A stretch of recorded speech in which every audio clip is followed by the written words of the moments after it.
Corinda. I'm just going to read from a few passages, a few sections in the book of Job. But before we do that, and also hear from Kaly, and we'll see Serey as well. Let's pray. God in heaven, thank you, Lord, for this wonderful day where we can come and worship you, Lord, and sing your praises, Lord, and read your word and pour over your word and hear from true challenges amongst your people, your servants, Heavenly Father. May you bless it and may you glorify your name. In Jesus' name, amen. Amen. I'm going to read from Job chapter 1, a story that we are all familiar with. In the land of Uz, there lived a man whose name was Job. This man was blameless and upright. He feared God and shunned evil. He had 7 sons and 3 daughters. Wow, that's a lot of kids. And he owned 7,000 sheep, 3,000 camels, 500 yoke of oxen, and 500 donkeys, and had a large number of servants. He was the greatest man among all the people of the East. His sons used to take turns holding feasts in their homes, and they would invite their 3 sisters to eat and drink with them. When a period of feasting had run its course, Job would send and have them purified. Early in the morning he would sacrifice a burnt offering for each of them, thinking, perhaps my children have sinned, and curse God in their hearts. This was Job's regular custom. In this first couple of paragraphs, we see here that Job was upright and righteous. That's how he's described here. And we also see that he was the greatest man in the East. Perhaps at that time, the richest man in the East, and maybe even one of the richest in the world at that time. Isn't it incredible to have one of the richest being upright and righteous? And what's amazing was that he was even an example for his kids. He would have them purify themselves after their feast, and he would offer burnt offerings on behalf of his kids. Such was his heart. So let's keep reading now from verse 6 on.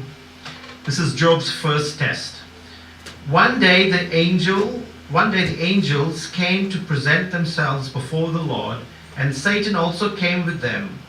The Lord said to Satan, "Where have you come from?" Satan answered the Lord, "From roaming through the earth and going to and fro in it." Then the Lord said to Satan, "Have you considered my servant Job? There is no one on earth like him. He is blameless and upright, a man who fears God and shuns evil."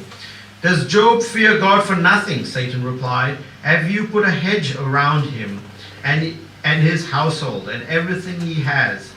You have blessed the works of his hand. You have blessed the work of his hands, so that his flocks and herds are spread throughout the land.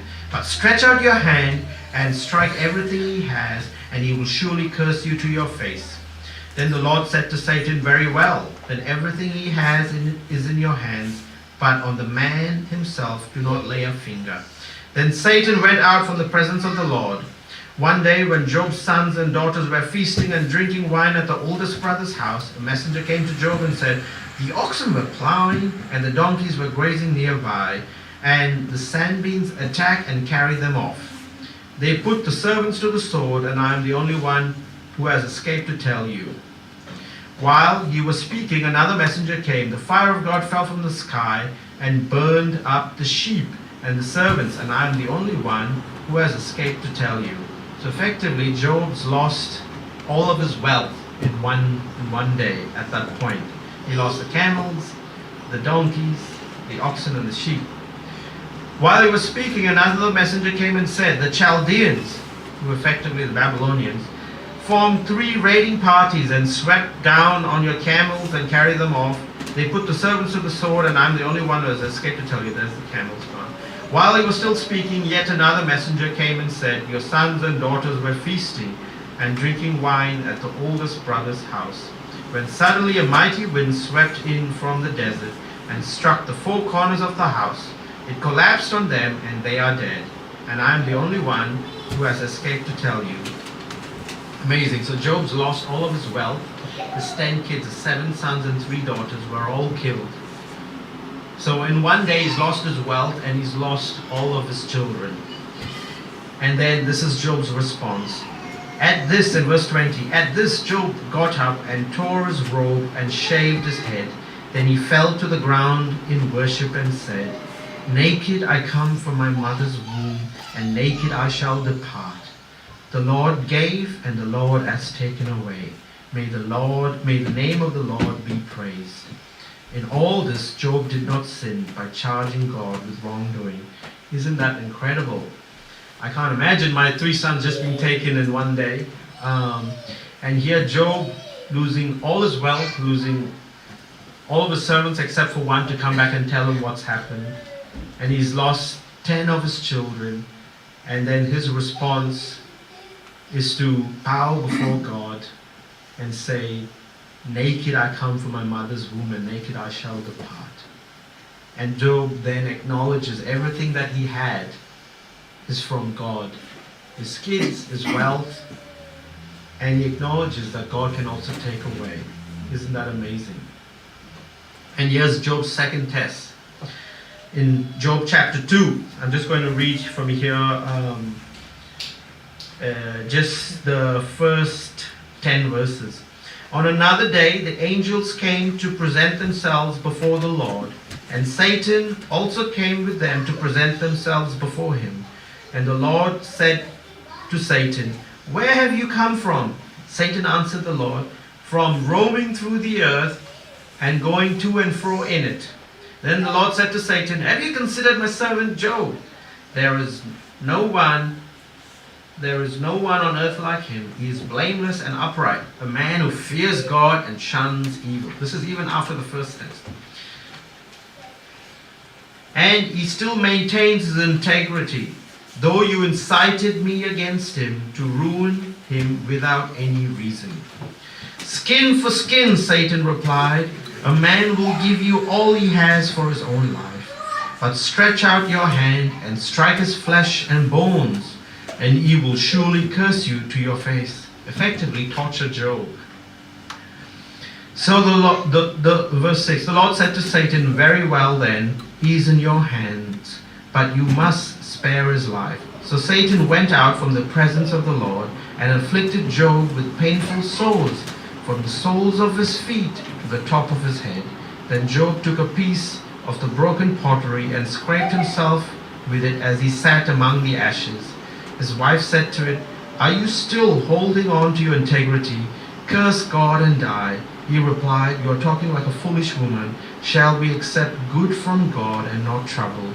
In all this, Job did not sin in what he said. You know, what's amazing here is, Job, first of all, we see Satan has access to God in heaven, and then he's actually accusing us before God and so on. And here we see that God allows Satan to even inflict oppression, in this case on Job's life. And despite Job now being tortured with sores from the bottom of his feet to the top of his head, he does not sin. And his response was, shall we accept it, after the second test, shall we accept good from God and not trouble? Isn't that amazing? We know that the rest of the book of Job has a long dialogue between 3 of his friends and Job. And then eventually God responds. I'm just going to read the very end of Job, which is in Job 42. After God responds, and Adele talked about Job 38 a couple of weeks ago, where God responded and he asked Job about, were you there at creation and so on. And then in Job 42, Job replies to God. In Job 42, 1-6, it reads, Then Job replied to the Lord, I know that you can do all things.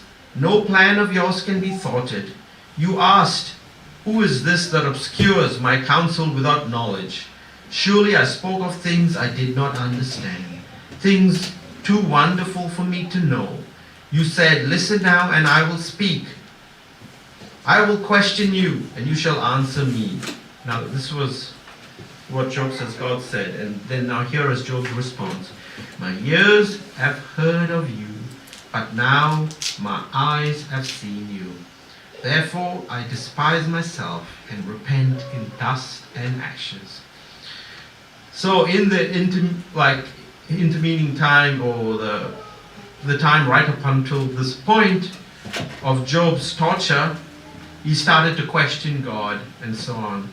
And previously he had heard of God, but now when he saw God's response, Job's response to that was to despise himself and repent in dust and in ashes as a result of questioning God. And then as a result, what did God do from verse 10 onwards of chapter 42? After Job had prayed for his friends, the Lord made him prosperous again and gave him twice as much as he had before. All his brothers and sisters and everyone who had known him before came and ate with him in his house. They comforted and consoled him over all the trouble the Lord had brought upon him, and each one gave him a piece of silver and a gold ring. And for verse 12 onwards, watch what happens. The Lord blessed the latter part of Job's life more than the first. He had 14,000 sheep, which is effectively double what he had before, 6,000 camels, 1,000 yoke of oxen, and 1,000 donkeys. And he also had 7 sons and 3 daughters. He had another 10 children. The first daughter he named Jemimah, the second Keziah, and the third Karen Hapuk. Nowhere in the land were there found women as beautiful as Job's daughters. Incredible. And their father granted them an inheritance along with their brothers. I suppose only the wealthy could do that, where they being able to grant inheritance to the daughters. After this, Job lived 140 years. He saw his children and their children to the 4th generation. Isn't that amazing? And so he died old and full of years. He lived another 140 years since those tests, seeing kids and grandkids and so on until the 4th generation. And his wealth was doubled. Isn't that amazing? You know, other authors of other books of the Bible reference Job. You know, Ezekiel, who was a contemporary of Daniel and Jeremiah, mentioned Job in Ezekiel chapter 14.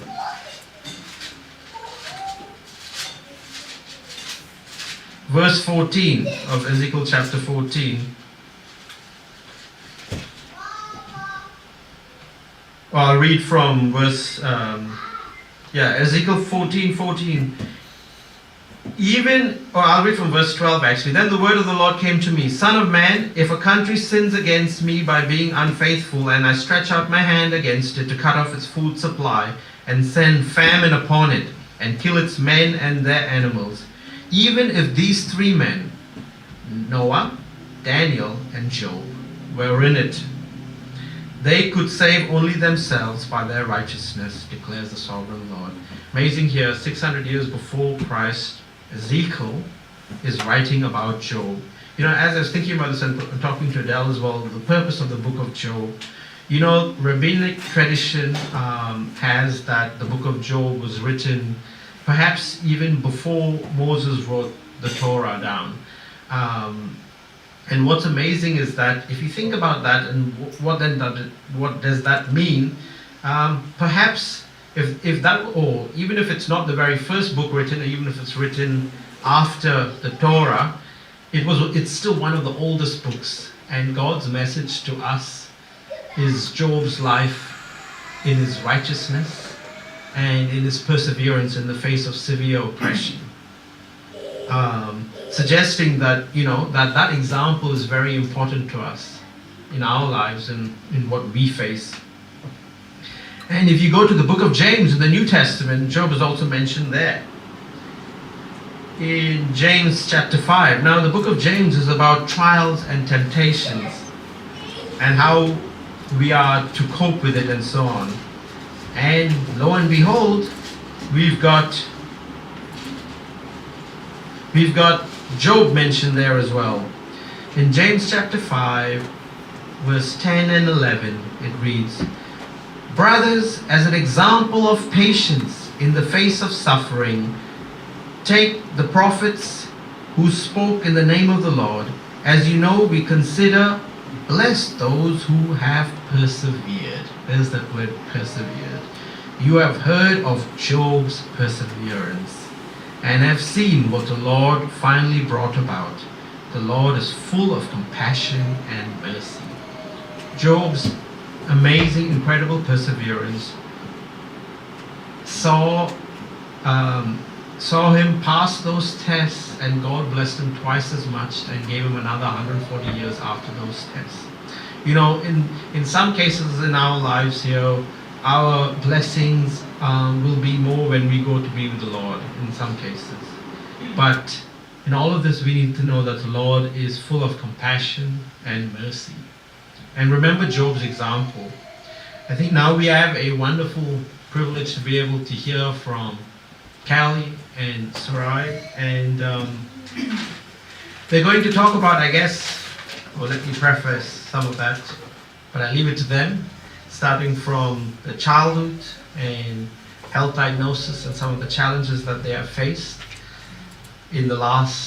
since then, and how they have been coping and how their faith has changed. And so it's a wonderful privilege to be able to hear from them. So let's welcome them.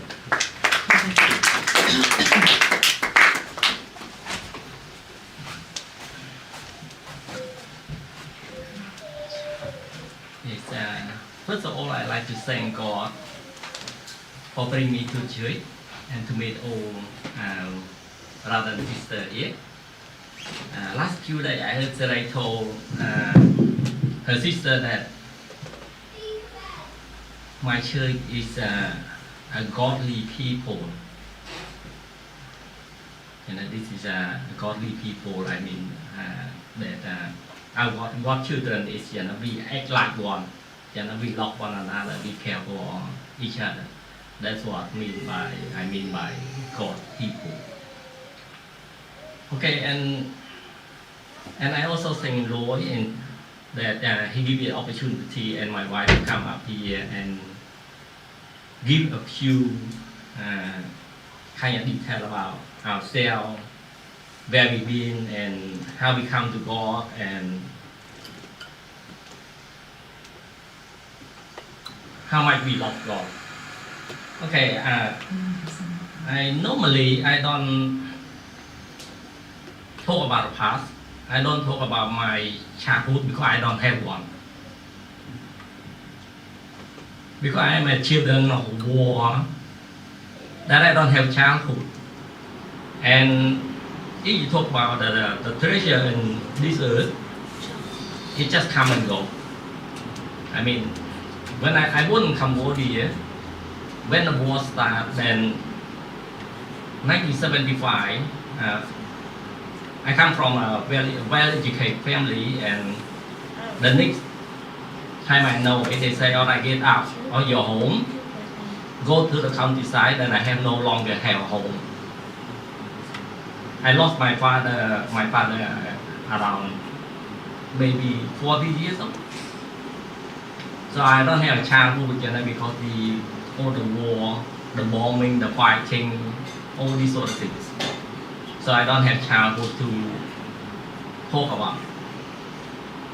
The first time that I come to know God, I probably very, very young. Very young, that I not recall where it is, and my mom took me to the place, very bright, a lot of light, a lot of people. And she told me, it's a Noel. I see all of you probably know what Noel means. Yes? Christ born. All right. Okay. Then the war, that my childhood, the first time I haven't taken my mom. Then over the war have passed. I mean, whatever I've been through, I believe that it's nothing new. Because we all sin and a lot of us, we pass through that. So it's nothing new.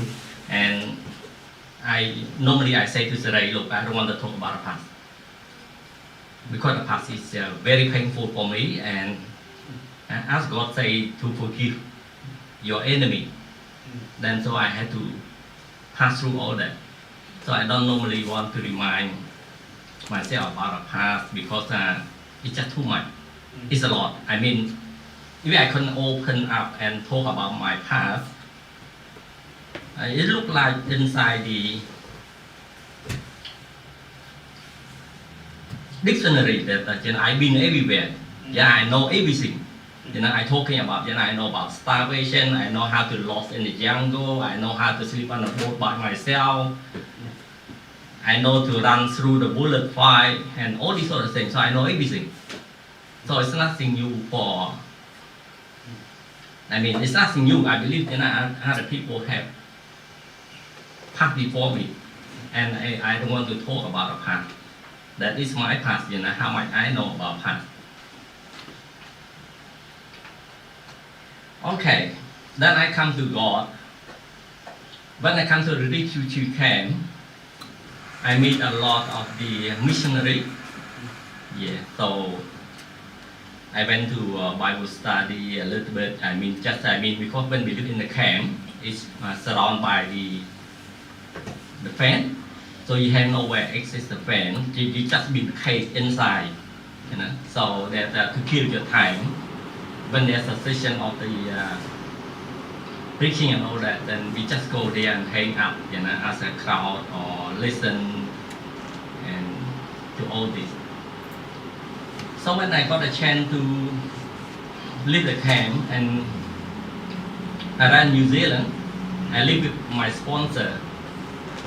So he's a Catholic, and he also they call born again Christian. So the born again Christian, after I found out that they kind of talk about God more than the priest. So he took me to the church with him, and I live with him. He took me to the church with him. We pray before we, going off to bed and all that. When I used to live in Cambodia, we just like a frog, you just live in where, where you born, you're not go anywhere. So when I arrived in New Zealand a few years, then I started traveling. So I like to explore the world. I say, look, I've been caged for so long, so now I have a wing, I fly. So I took off. On 87, I came to Australia. Decided to go for a holiday. But then I found out, here very easy to find a job. You can get a job straight away. So I find a job. Then I have connection with a lot of my friends as a missionary, and I go to church every week and spend a lot of time with people who study the Bible and all that sort of thing. For 1 year. Then I went back to New Zealand and too quiet, and I come back here again. Then I go to church. I love God. I go to church. I spend a lot of time with a Christian friend, and we also have the Cambodian diaspora. So a church group where we meet. Sometimes we came to St. Andrew, and sometimes there's another place on Clayton Road somewhere that they're teaching the Bible study for all the priest students. And sometimes we meet at the Kaly College inside the small convent. Yes, and that's that. And after I got married, Serey, we came here. We still go to church, but like Christmas or Easter. Then life start to change. Life start to change because people start to, like my sister-in-law, my brother-in-law, start to come from New Zealand and live with us, and life start to change. Then I start to move away from God. I mean, because maybe it's too much for me, or a lot of problems. Sometimes I don't really understand what that drive me away from God. I'm not sure. I'm not sure. So I don't mean to put a blame on anybody. So it drove me away from God, and I start to involve with a lot of people out there. Like Serey have run a woman group where we're doing a lot of charity, raising money to help people back home and all that sort of thing.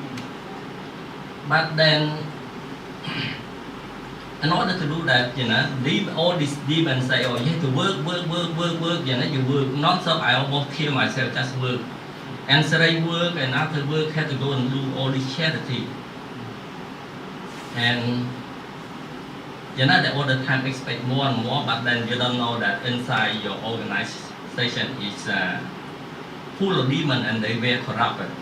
In which you all the time have to give, but when you give, because you believe that you're children of God, you give without expectation. You don't want to have anything back, you just want to give, and you don't want to have anything back. So you keep work, but at the end, you're never satisfied and you're never happy. Because there's something that doesn't matter how much you give, you should not give enough. You cannot make anybody happy because they all the time expect more and more from you. Time, money, and everything. Okay, then it's passed on and I start become very sick. I got myself very sick that I hurt my back for some reason that my back I hurt very badly that in the morning I had to put a sock on for me to go to work. I put an ice pack on my back and keep going to work.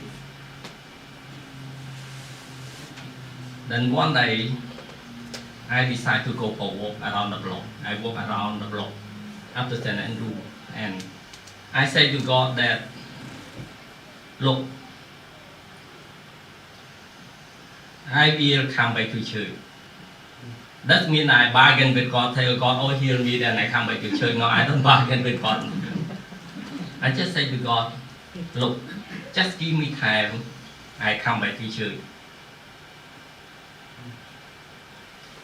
Then yes, I start going back to church by myself. Sometimes I take Serey with me.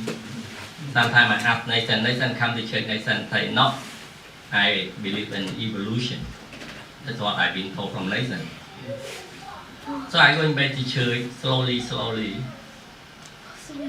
Then not long, Serey started diagnosed with cancer. Yes.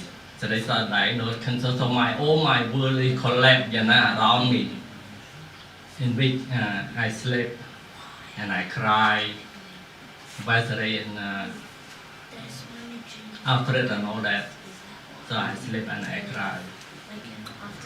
But then I believe that I am one of the lost sheep that come back to God. And I know that how my God loved me, and maybe He just tried to teach me a lesson and all that. And I like to share the reminder. I mean that the parable of the lost sheep, that's one of them.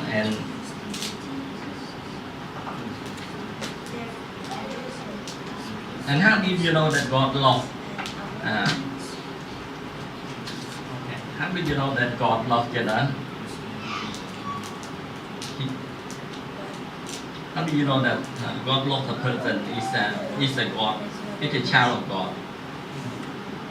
The children of God, they believe in Jesus, that they show they must, they trust Jesus by obeying God's commandment and by loving others. And that's another passage, somewhere in John say that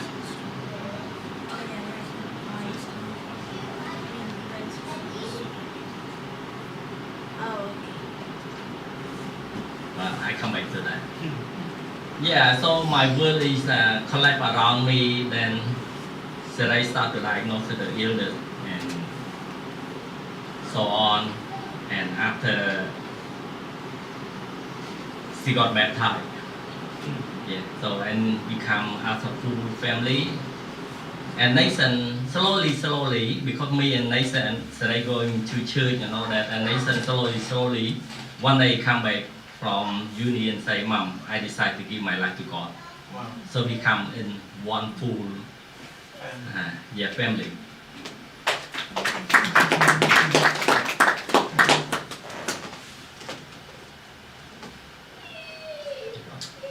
Okay. Good morning, everyone. And also good morning, people watching online. Thank you for the opportunity for both of us to share with you our life account, our journey, and our walk with God. Yeah. Let me just briefly tell you about my life, okay, and how I come to refugee camp, and before the refugee camp, the war and all that, okay. So the war started in 1975 to 79, okay. You have no idea the magnitude of the suffering. It's very barbaric, living condition, people die of starvation, execution, illness, and so forth.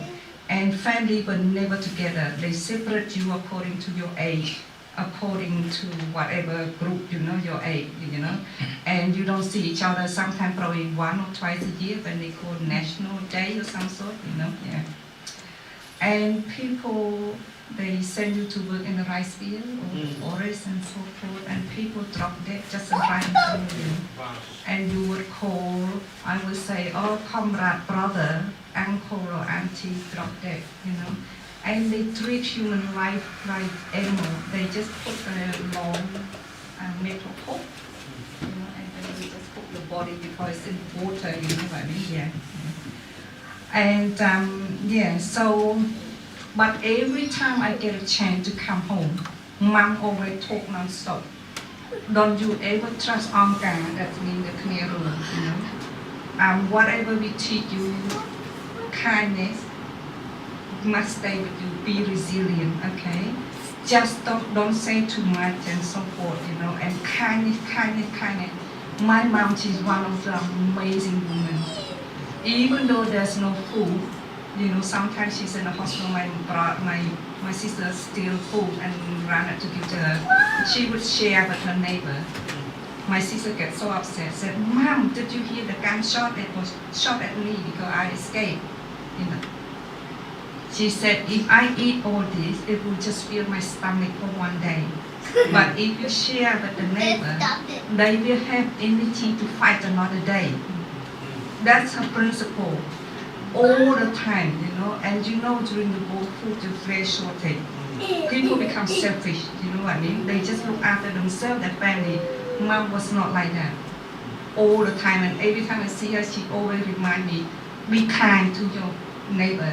Whoever you can help, Yeah. Okay, the war. 5 years was just hell, what I mean?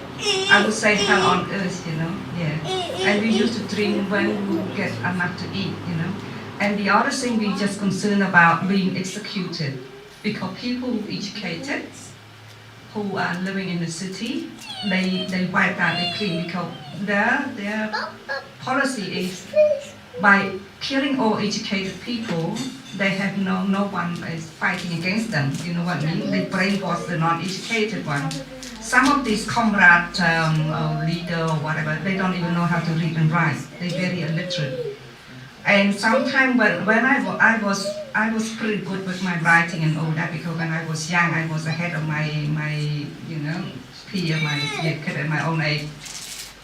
I would pretend to read, and then my brother said, oh, she's craving, she wants to learn. So he started teaching me, sent me to school, private tutoring and so forth. So when the war started, I skipped class, I jumped, and I was read and write fluently, yeah.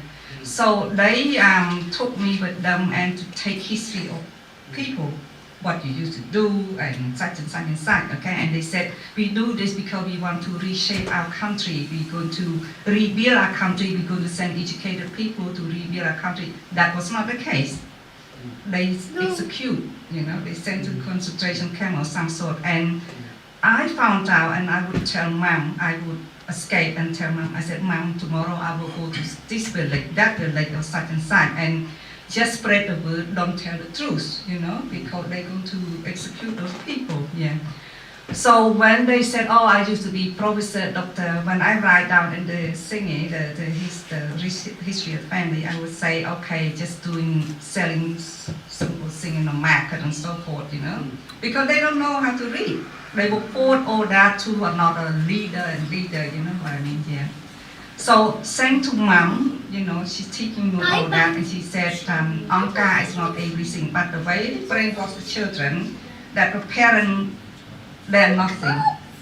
They just give birth to you, but Anka is one that feed you, educated you, and so forth. That's how the communists work.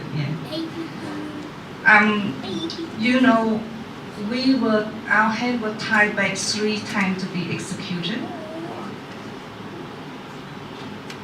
And when my hands tied back, I said, this is it, I looked at my brother and sister, but for some reason, it was not meant to be. I think God saved us, even though we were the sinner, we didn't believe in God at that time. They managed to release us. Another time, the neighbor said, oh, no, I know the family. They were just poor, ordinary people. She risked her life lying to the Anka, to the Khmer Rouge, in order to save my family, because how much she loved my mom, because the way the generosity, And another time they shipped out from one province to another on a train, and then took us to in the middle of nowhere, jungle. And we saw only a few families said, this is it, Why would they leave us in the middle of nowhere? A few hours later, we heard the ox cart, the bell, They took us to the village, I was amazed, the value my mom taught me, the power of love. I would run, escape, and then bring food to my brother and all that, in the middle of nowhere and only by myself because of love. And he, my youngest brother, he was only 5. His body was swelled up so bad he could not wear clothes. Sorry, and his genital was full of water. And I was so scared to get in, I would scream. I said, brother, I called his name, is that, are you in there? And he's scared, he thought I was a ghost. He didn't answer me. Pitch dark, and he said, yes, sister, is that you? When I went inside, I tried to find the burner, they made from some sort of tree oil or some sort, So I saw his body look so yellow and swell up, his face was puffy, and he didn't be anything, just a thin blanket. And I said to him, they give you medicine? He said, yeah, the medicine made from the rice, what is it? The product of rice, but the byproduct, And they inject me with the coconut water. And I thought this may be the last time I see him because he was so bad, you know what I mean? And then I said, oh, sorry, brother. So I put my hand, and his genital was on my hand. I could see the water, I just cried, and I said, brother, I had to go back, otherwise they would find out that I escaped, And I ran about, 2.5 hours, each way, by myself, rice field, jungle, and I see demon, ghosts, and all that. And then I said, okay, if I close my eye, I won't see any of that. Okay, and then I opened my eye, they were still there, they're running in front of me. 4 little boys, with no clothes, carried the stretcher, because a lot of soldiers died in that area. I said, I do this for my brother. It's love, the power of love, and I just keep running. Okay, and not for long, the word passed that my brother died. I said, okay, he's suffering, and We were never together, but for some reason God brought us together when the war finished and there was a lot of fighting. So I would run from my path, my commune, and try to find my sister. And while running, it was at night. The bomb dropped at the what you call that? The store where they store the weapons. Where they store all the ammunition and bomb and all that. So when the bomb dropped there, of course it exploded. Like this, like firewood, and half of the sky is on fire. People running everywhere, injured, and people would die on the side of the street and so forth. And I said, okay, I can't stop. I have to keep running. My leg is about to give up. I couldn't feel my leg. My body's like, my head is here, my leg's there. And I said, no, I cannot give up. I have to find my sister. Keep running until the morning. Couldn't find my sister. So along the road, there's a lot of people dying. So I would keep open the sheet, Okay, that's not her, that's not my brother, so forth, what I mean, So it took several hours, to find my brother and sister, And also because of kindness that instilled in us, we were trapped, we were trapped in the battlefield for one night. And in the morning, the car, the truck, the Vietnamese soldier came and put people on the truck and they take it to safe place. But the family that we were with, she was pregnant, nearly term, and she had elderly mother. I said to my sister, let's go, because people are going, get on the truck, we need to leave. She said, oh, we can't go because Sister Chu, that's the name of the lady that was almost term, she's pregnant, she need to eat, and the elderly mother, she need food. I said, are you sure? I keep itching because I see people running on the truck, because it's freedom, you know what I mean? The Vietnamese come and freeze, as they fight with the Khmer Rouge, and we were trapped in the battlefield for one night already, I see soldier injured and swung the arm and then, and all that. And my sister said no. About 2.5 hours later, the Khmer Rouge came back. There were about 10 of them, and they were not that old. They were just about 10, 15 years old with gun, pointed gun, go with us, So instead of free ourselves, we were stuck another 5 months. They keep chasing us to the mountain. No food, no anything, stuck with them there. And I blame my sister. I keep saying, I said, see, your kindness keep us trapped in here, And she couldn't say anything. Life was hard. And then they decided to escape, okay? I don't know how many families. And they walked through the night. My brother and I, we were arguing because we had nothing to eat and we were tired and all that. And then my sister said, don't argue, I will pass out any minute. The minute she said that, she was collapsed on the ground, unconscious. And my brother and I said, sister, come back to life, we probably not going to argue ever again, And when she gained consciousness, she said, I'm thirsty, I want water. Where can I find water? And I begged people that we were with in the group, I said, please stay with me because my sister is unconscious. No one stayed with us. Only my brother was so young and myself, my sister, in the middle of nowhere, pitch black. So I said to brother, stay with sister, I go and find water. And I managed to find some water, and I saw buffalo skeleton there, here, there, I said, oh. At the time, I believe in Buddhism. I prayed to Buddhists. I said, let me find water, blah, blah, blah, So I pulled on her, and then I said, we need to keep moving. So we start walking. You see, the family that we stuck and we thought of her welfare and everything. At the end, they didn't stay with us. They left 3, just me, my sister, my brother, in the middle of nowhere. Even though I cried, I begged, I said I would give everything that I had in my, belongings. They said, no, we don't want anything here. So when my sister gained consciousness, we keep walking, and we just walk. But again, I think God, was saving us from all that, Okay, then live in Phnom Penh for a little while, and when we make our trip, people said, "Where have you been?" Because we had freedom for 5 months now, and you're still in red clothes, We explained to them, So live in and then we came to Phnom Penh. My sister didn't want to say Phnom Penh. She went to province to want to find my sister and found out that my sister died only a few months before the freedom, before the Vietnamese army took over. Then she said, "There's no future. I have to come back to the city to find a job." Okay, she left me and my brother with people in the province again.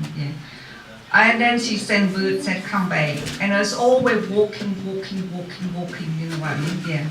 Walk. When we lived in the city, I came to reunited with my sister for a little while. She said, "I need to go and find future for all of us. If I die, I die, and at least 2 of you remain and carry family name." So she left me again, and she came to refugee camp, in border of Cambodia and Thailand.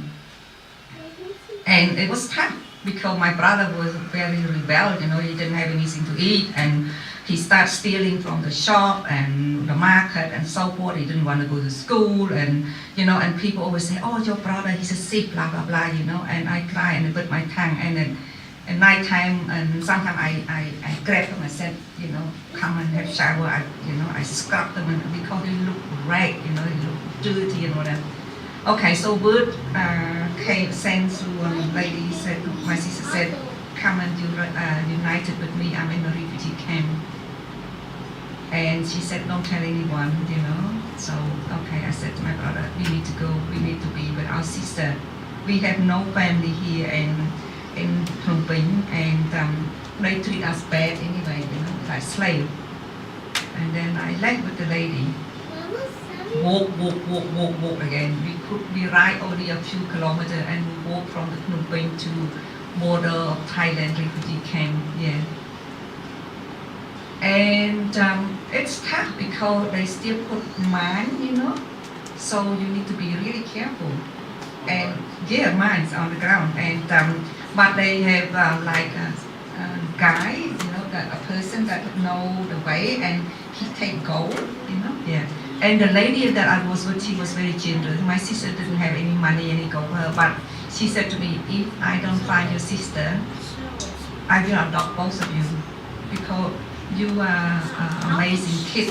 She said that. So on the way to the camp, suddenly it was so quiet, and my brother, who was here with me now, he had whooping cough. People would shout, "Stop your brother! If he cough like that, we all gonna die." How could you stop them? Because the whooping coughs are very productive. Just come. And I would run and put my hand on his mouth, what I mean? Suddenly, boom! The bomb exploded. People were running like this, And I was separated from the lady that was supposed to take me to my sister. And I was with the elderly couple. Both of them were kind. Said, "Okay, you can stay with me." And I said, "Auntie, uncle, can my brother sleep on your, cab?" And she said, "Yeah." So in the morning, I traveled with her, and the lady that my sister, her name is Nee. She looked for me, and my brother, I looked for her, and we got to the camp, and I found her.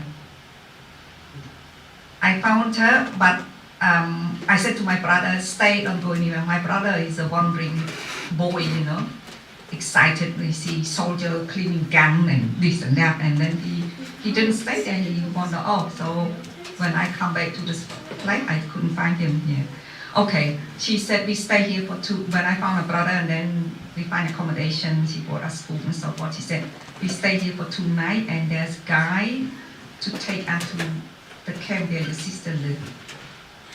Okay, another escape. So then at night time. and they put bomb along the border, the wide, the gate, yeah. But there is particular spot that the person that lead us know, yeah. We made escape around about 3 a.m. in the morning, I think, because the Thai soldier, they do ship something there. They have 15 something minutes into some sort, yeah. Okay, got refugee camp. It was a shock to my system. I didn't expect the camp to look like that and so forth, but at least I'm with my sister, yeah. We stayed there for 2 years and then got sponsored to New Zealand, yeah. It was difficult because my sister family didn't treat us well, yeah. They want us to have, money and so forth, and there's word said, oh, as soon as you arrive in New Zealand, your brother-in-law is going to divorce your sister, blah, blah, blah. Yeah. I said, doesn't matter, as long as we could come out from refugee camp here. Okay, so came to New Zealand. It's a challenge. Language, culture, and everything, and then life under my sister-in-law family was really hard.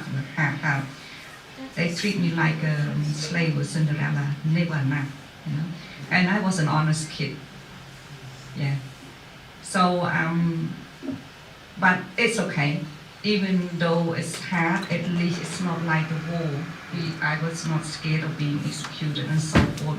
I worked very hard at school.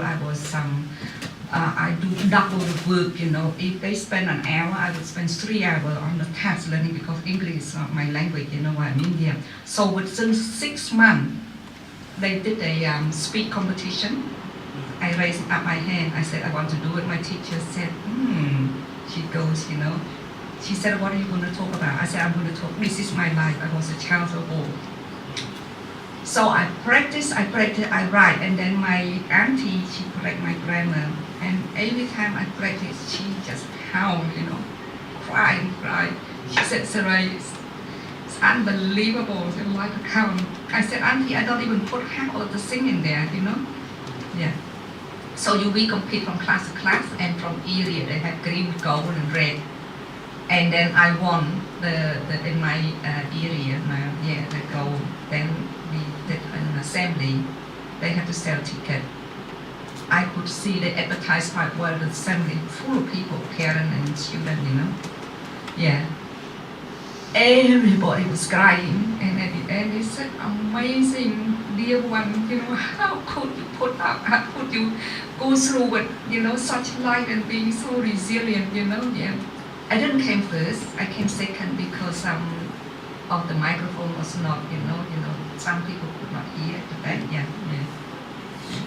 So that was my first award, Yeah, and the principal was very proud, the teacher and all that, yeah. And I said, okay, this is hope. Education is my way, to get out from all this mess, and from the family.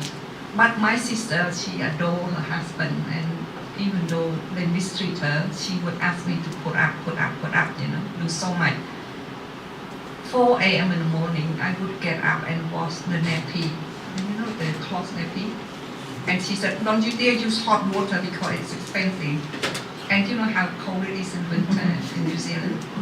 And the nappy stain is not easy, So I said, okay, I must not lie. I will have sinned, right? If I would have turned on hot water, she wouldn't know because they all in bed, what I mean here. But and then after my sister divorced, there was freedom. I said, I need to leave school so to support my family. But the high school I went to, they said no. We're going to raise money and then for you to finish high school because you are very intelligent, you're doing well. If you leave school now, how much you will earn, right? A few dollars.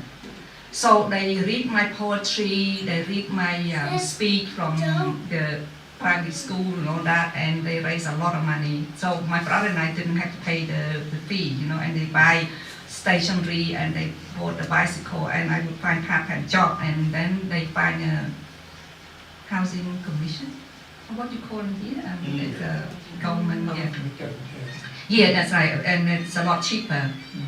By then, my sister and her husband divorced, and she was longing for her husband to come back, knock at the door. I said, he's not going to come back, sister. accepted because he's not very kind man. He mistreat you, he abuse you, he such and such, he put you down such and such. And I think because he was her first love, And then she blamed me, said, the reason that my divorce is because of you, both of you. Because he had to work hard and look after you. I thought to myself, that was not the case. I worked my butt off as well, I worked very hard and I did everything. I washed his clothes and washed his auntie and everything, and yeah. But what can you do? Because you're the sister, yeah. After the war, I said I need to do something about my family. I need to lift her up, raise her up, because then she won't feel down because her husband put her down that she's the most ugly woman alive, That's why he had to leave her. She doesn't know how to dress his neck. I work so hard and I go to shop, buy fabric and then have the clothes made. And when they have function, I said, sister, you go. She started to change. She's a beautiful woman. And then word's going to say, oh, because she dressed like that, that's why her husband left her. Then she would come home and tell me blah, blah, blah, blah, blah. I said, sister, no matter what we do, they never satisfy. Remember, we were suffering. Now it's your freedom. We need to do what we need to do, okay? We didn't hurt anybody, harm anybody, yeah. I start to build up bit by bit, yeah. That's like New Zealand, yeah.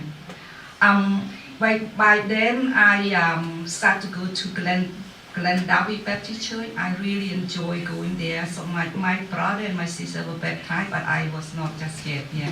And my sister have Waverly who come and give her Bible study. My sister loved God, from the camp, yeah. But then I drift away when I went to lab technology training and all that. I did bit by bit. And when I got married, I came here.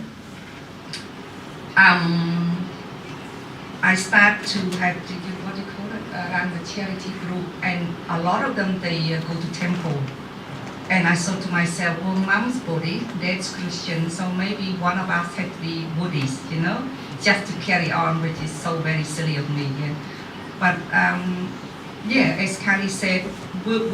I have my political group, I have my charity group, I work full time and Nathan and everything.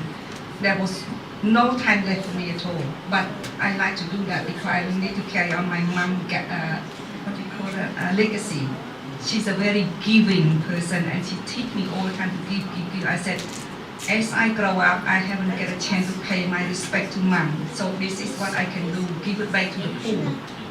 Such and such and such, and always work. And I would try anywhere. They said, Serey, we've got a donation for you. In the rain, I would drop everything. I said, honey, cook for yourself, okay? I have to go. I would go. And then they said, no, only if Serey come, we will give the donation. I said, anyone can go and pick up the donation, not need to be Serey, yeah. So I would take Nathan with me and then get lost and drive the map up, read the map upside down, blah, blah, blah, blah, yeah, all sorts, yeah. In the name of charity, yeah. And I did that right until I was diagnosed. 2015, yeah, 2015, November, yeah. They said to me, when I had pain in my rib, they said to me, oh, a fractured rib, I had a nuclear scan with contrast. They said 3 area red spot on your rib, 6, 7, 8. And they said to me, it's very painful, yeah. Put up with it.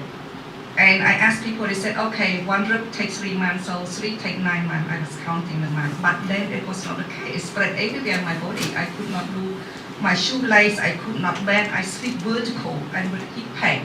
And it's still going to work. I don't take time off because I said, well, if I stay home, I'll still have pain anyway, so might as well go to work, Sometimes at work when I call a sneeze, I would be on the floor and my colleague would help me up, and then we go to emergency, they gave me morphine for a few hours and then got better, drive home. So it continued.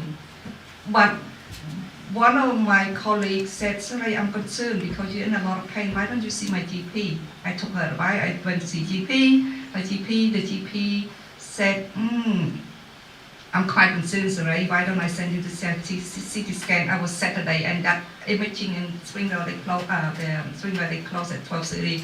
12 o'clock he called, he said, leave some of your stuff, I'm sending this young lady, I'm concerned about her pain level. So they did that. I had to scan Saturday, On Monday, the phone call. And Monday, I was at the Kingston Center. They do burial meal, take some sort of, I had to wear lead jacket, it was heavy. I said to the doctor, I cannot wear the jacket, it's heavy and I'm in pain.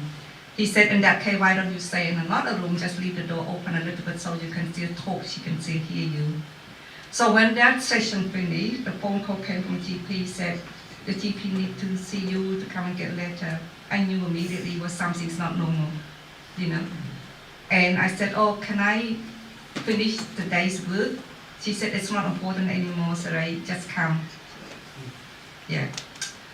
So immediately I knew it was something not normal and I'm concerned about driving, but I went anyway. So he said, when I got there, he said, sit down. He turned the screen, he said, read it, because he knew my background from the lab, okay, and work as medical interpreter. He said, do you understand all that? I said, yeah, but it was too much, they measure such and such and such, the fracture, it's just everywhere, in my body, my spine. I said, yes, I do understand all that.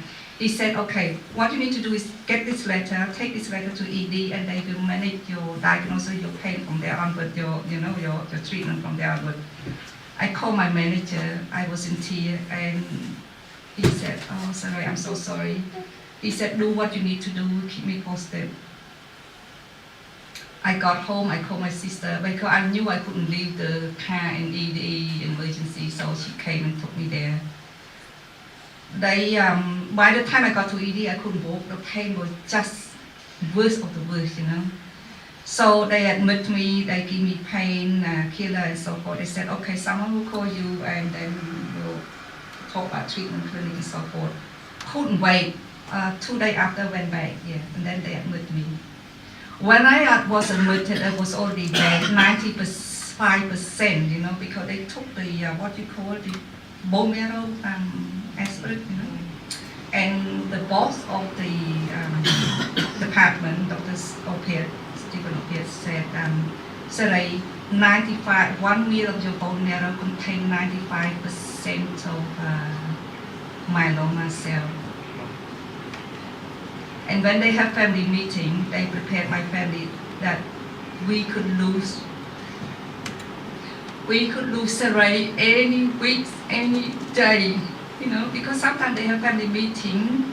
They took me and put me in a wheelchair. All the time they just meeting, They have family meeting almost every day to update the family what, my condition. And basically to year 12, what I mean? Right in the middle, I said to myself, I didn't think of myself, I said, I don't mind dying, but what about my son? How is he going to cope, at this age and then right in the middle? So they said, okay, we're going to do this, do that. The pain was unbearable. They could not manage the pain, And Dr. Opiate said, okay, we're going to give you chemo, blah, blah, okay? Even though they give me chemo, the pain was not better until they brought in the pain specialist. He's world-renowned, Dr. Lloyd. He's best of the best. I'm grateful for that, I think God just bring those people that expert in their field, And several times, I couldn't talk, I just say goodbye to the nurses. And so often I have, heartburn, it's like heart attack. And they brought call medical emergency, the cardiology and all that, Okay, so I had chemo, radiotherapy, and surgery all at the same time because the team were arguing. If you have surgery, it's not going to heal, right? The orthopedic team said, if you don't do surgery, she's going to fracture her hip, she's going to be on wheelchair, or blah, blah, blah, blah. So at the end, the orthopedic team won, and I had surgery. I had the titanium rod put in about, 40 centimeters, 6 screws. And then radiotherapy every morning, and chemo every week, every 3 days, Okay.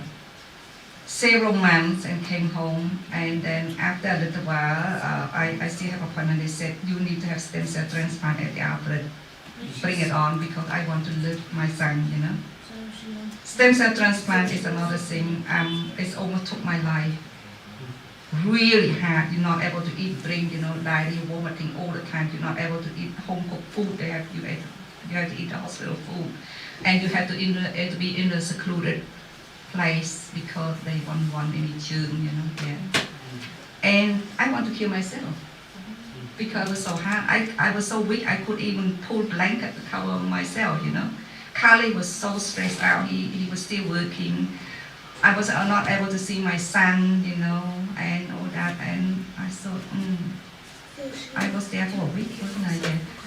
So one particular night, Kaly was with me, and my blood pressure plunged down to a very dangerous level. They called medical emergency 3 times or whatever. But toward the morning, it was real. They said, I couldn't talk to them, ask questions, but I could still hear what they're talking. They said, if we don't take her to ICU, she will die. Not at this level. She will die. Not at one of the female doctors just raised her voice, she wanted to win some of her colleague. So they decided to take me, and Kaly left home already. It was 4 o'clock or 4:15. It's just like in a movie, how they put you on a bed and they run, and you could hear the click, click, click, click, click, and the light, I was very conscious, but I said, uh-oh. That time, I said, Lord, I started bargaining with him. I said, Lord, I know you're real, so please let me live until the morning to see my beloved husband and son, I said, you need to let me live, I don't ask much. He did just that. The morning, the phone call went to Kaly, and so I was in ICU for 3 days, and they used practically all the way that they can access, my ankle, my arm, everything. I was not able to get up, I did all my bowel, and I walked number 1, number 2 in bed, blah, blah, blah. So after 3 days in ICU, they transferred me to the ward one night. I begged to be discharged.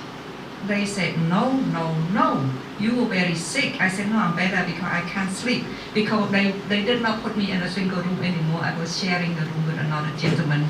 And I couldn't eat. Because he kept using, the commode chair just there. And every time the dinner time, he did it number 2. And he said, his name John, sorry, Serey, sorry. And I was already sick, and they said to me, Serey, you need to eat to keep up your nutrient, And because back then they stopped giving me food through my neckline, I had the Hicksman line. They give me 2.5 kg of food supplement through that, But he kept doing it so often. He said, sorry, Serey. And then I said, I need to leave. I can't sleep, I can't eat, But the day after, I begged again, and he said, but when you go home, you by yourself? I said, no, my brother can be with me during the day. My brother, then they discharged me to the lounge room. He said, Serey, get up, walk, because they're not going to let you go. You're weak, you could hardly stand up. So, every so often I walk, and so they could see you because near the nurse station. From the morning, they discharged me at 6:30. So by then, I said, okay, God, you granted my life. I got through. So I'm going to keep my promise. I start praying, read the Bible. During the day, I'm by myself. And by the time I lost all my hair. And for several weeks, the hair didn't grow back. And one of the doctor, the registrar, at the ICU said to me, oh, my father-in-law, he lost his hair and it didn't grow back. I thought to myself, that's not very nice to say that. That's not even giving me anything, And then Kaly decided to shave it again, So during the day, I'm by myself. I would sit and read Bible outside, and a few times I lie in my bed and I see Jesus' face up on the ceiling, pop, like something. I said, what is this, Lord? Is this some sign that you are here with me? And, and things like that, So I start to pray, and then my sister prayed, and then she put the cross in my room. She said, Serey, you need to turn back to God. Only God can help you.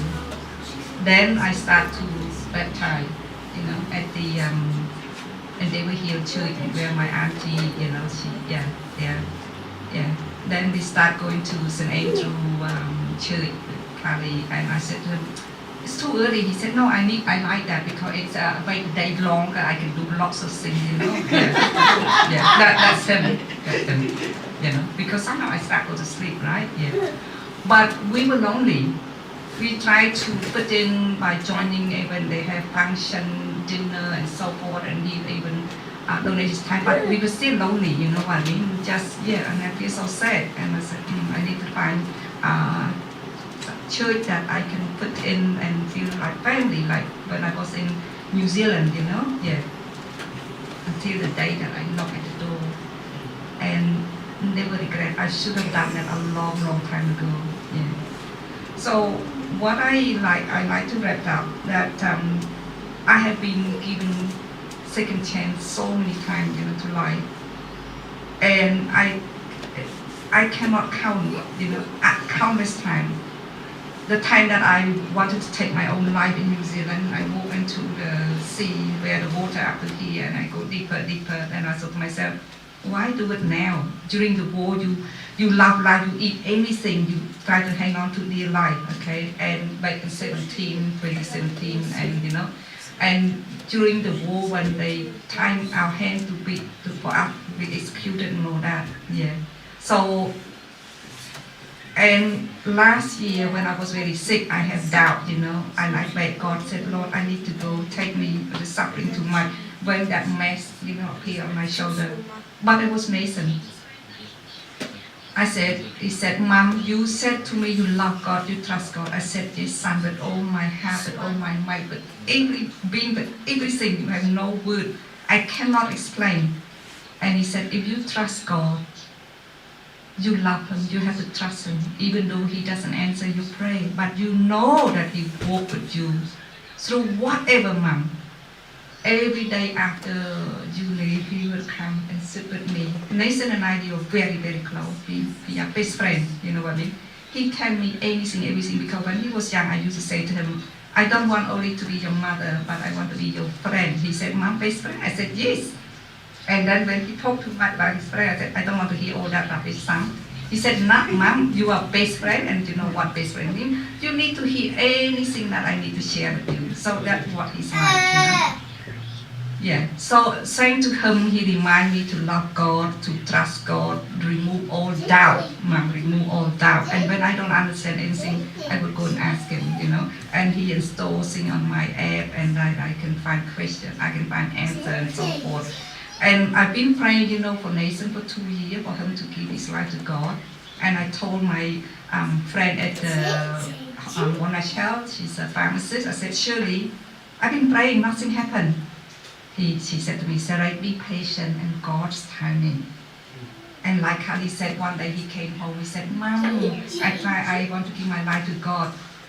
It was just the joy of my life. It's like more than winning any money in the world. And yesterday I told Kaly, I said, if anything happened for me now, I'm happy because Nathan walked with God. He loved God, you know. He loved God with all his might, with all his being. He's just amazing. And he's a good and caring and giving, very loving, you know, And sometimes he had issue and he would tell me, I said to him, Sam, even though you have to stand in the line by yourself, you know that you're doing the right thing by God, okay? Be it, you know. You don't need to be popular. All you need to do is, you need to do the right thing by God. And now sometimes you question that, what would Jesus do? You say this, you know? And then he will answer and say, oh, Jesus would do this. I said, you're talking to yourself again, So, God is amazing. God is beautiful. God is wonderful. How he lifted up my life, you know, and my family, you know. And as I said, the number of times that I was supposed to die, you know, through whatever, uncountable, and he still blessed me and give me, you know, strength, and I'm still able to work, you know.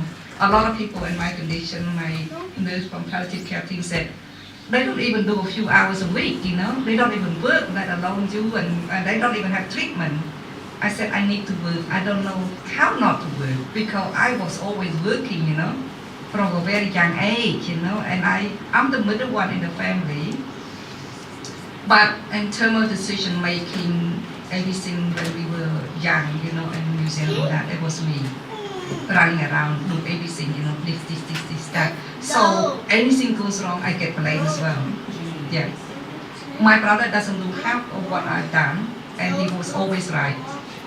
If I don't ask or say anything, you know, this and that, but I think my mom teach me to be humble, to be kind, to be patient, and as a younger sister, I have to always bow down to my sister. Even though I'm wrong, I cannot justify with her, oh, you're wrong with this, you that, you know. So now that I believe in God, I said, okay, accept and just try another way to tell her such and such and such in a gentle way and say, oh God, this, that, you know, sister, you know, yeah. Sometimes I work too much, I would complain to Kaly. And Kaly, he doesn't support me, he would say, well, she's old, you know, so you need to give in, you need to give her more love, more this. I said, I give it all that, but I think God will help me to overcome that, you know. I mean, throughout my life, the abuse, the verbal abuse, the put down, everything, you have no idea. They said I'm the most ugly girl in the family, and I was not a real daughter, I was adopted, right, and so forth. And there's certain color I could not wear, but when I got married, I said, oh, this guy's nice, easy, gentle. He's not going to criticize me with what I'm wearing, you know. So I started wearing bright color and so forth, yeah. But I think God blessed me, give Kaly, said, I need to marry this guy. Because if I would have married somebody else, they wouldn't last with me. Because I'm very hot-tempered as well, I'm very impatient. If I say, pass me that, if within second it's not in my hand, I would jump, you know. And he would say, oh, come on, you just ask. I said, well, just that's me, you know. But he's very patient, he's very giving, he's very caring. And with my family too, he gives, you know. But his time, his money, and he cares. And he asked me not to brag on about his kindness to my, he get upset. You don't need to show off, you don't need to tell your sister about, you know, I did this, I did that. I said, but she needs to know, you know. She said, no, I don't want to do, I like to do things behind the scene, that's who he is, you know. And Nathan's the same. He said, Mom, if you advertise, you post my degree, whatever, on Facebook, I will not talk to you. Yeah, that both of them the same. Yeah. So thank God that you know, these two wonderful men in my life, and you know, we are very close and very united, and we love God, you know, and sometimes we talk about God and all that. Yeah, and whatever time left in my life, I'm satisfied, you know. I've been through a lot. The happy time is hardly any, even though after I got married, you know. Yeah, I mean, my brother came and lived with me, my sister came and lived with me. After several months, there was arguing, they're not talking to me for 10 years, and my brother and my sister too. But I was the one that peacemaker, go and make peace. Even though she didn't want to talk to me, but I said, if I keep going, bit by bit, she will calm down, you know, and just accept whatever her whinging, blah, blah, blah, blah, blah, blah, you know, yeah. But there's something that I stood up when somebody accused somebody of wrong thing, very bad, like my sister accused my husband, you know, then I stood up, I said, he's not like that. The reason I married him because he's kind, caring, giving, even though he doesn't have the look, the money, whatever, but I go for that because, you know, before I married him, I went to consult all my high school teacher. I said, I don't know what to do. He's a nice guy, but I don't love him, but I like him very much. Mr. Jeremy James, my biology teacher, said, so I take a piece of paper and divide it into two. What's good thing about him, what not so good about him, then come back to me. Then I went back to him, there was nothing on the not good, you know, explain. He said, give it to me. Oh, he got all this good point, and then he said to me, look with eyes down, character in a person, Serey. If he can be your friend, your soulmate, your partner in life, it will last, Serey, it will last. Believe me. Yeah, it was him, Jeremy James, yeah. So I said, okay, yeah, I give it a shot. Yeah, I give a shot. And I'm not regret one bit, you know what I mean? Yeah. Yeah. And he's so proud. Yeah, I would like to share my last Thank you. from 1 John 4 and 5. Say the faith is Conquer the world. conquer the world. Faith conquer the world. Yeah. Everyone who believes in Who believe that Jesus is Christ. Christ has been born of God, and everyone who loves the parent and love their children by this, we know that we love the children of God, and when we love God, we obey His commandment. For the love of God is this, that we obey the commandment, and His commandment are not burdensome. For whatever is the born of God, Conquer the the world. conquer the world. This is the victory of the conquer of the world and faith. Who is that conquer the world? But is the one who believes that Jesus is the Son of God. Thank you. Thank you. Yeah, thank you all for